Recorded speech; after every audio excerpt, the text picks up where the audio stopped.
ચોટીલા મંદિરનો ઇતિહાસ. ચોટીલા મંદિર એ ગુજરાતના સૌરાષ્ટ્ર વિસ્તારમાં સ્થિત હિન્દુ પૂજાનું પ્રતિષ્ઠિત સ્થળ છે. આ મંદિર ચામુંડા માતાજીને સમર્પિત છે, જે દેવી શક્તિના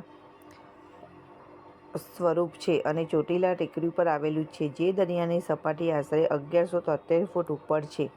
ચોટીલા મંદિરનો તીર્થ સ્થળ તરીકેનો ઇતિહાસ સદીઓ જૂનો છે અને દેશ અને વિદેશના ભક્તોના હૃદયમાં મહત્વનું સ્થાન ધરાવે છે.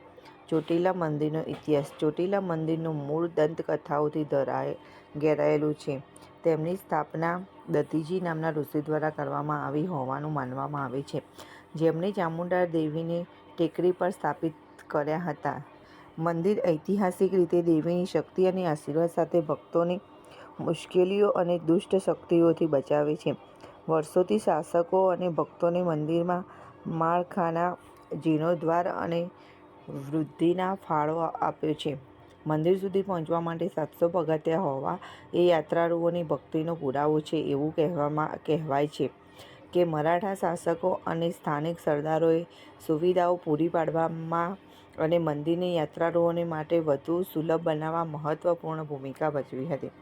ચામુંડા માતાજી ડુંગર હજારો વર્ષ જૂનો હોવાનો ઉલ્લેખ થાન પુરાણ નામના પુસ્તકમાં જોવા મળે છે. દેવી ભાગવત અનુસાર હજારો વર્ષ પહેલાં અહીં ચંડ અને મુંડ નામના 2 રાક્ષસો બહુ ત્રાસ હતો.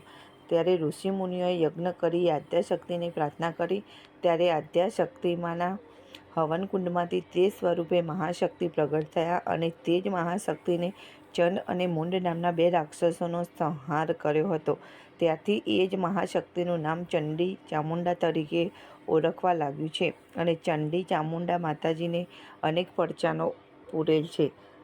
ચોટીલા મંદિરનું પ્રવાસન.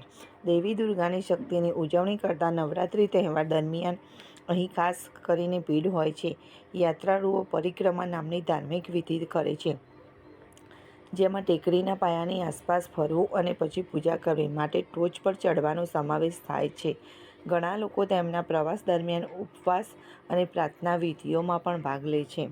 તાજેતરના વર્ષોમાં મંદિર અને આસપાસના વિસ્તારને મુલાકાતીઓ માટે વધુ સારી સુલભતા અને સગવડ પૂરી પાડવા માટે વિકસાવવામાં આવ્યા છે. સીડીઓ ચઢી ન શકતા લોકો માટે ભોજનની દુકાનો, આરામ કરવાની જગ્યાઓ અને પરિવહનના વિકલ્પો જેવી સુવિધાઓને વૃદ્ધો અને શારીરિક રીતે અશક્ત લોકો માટે યાત્રાળુઓને વધુ સુલભ બનાવી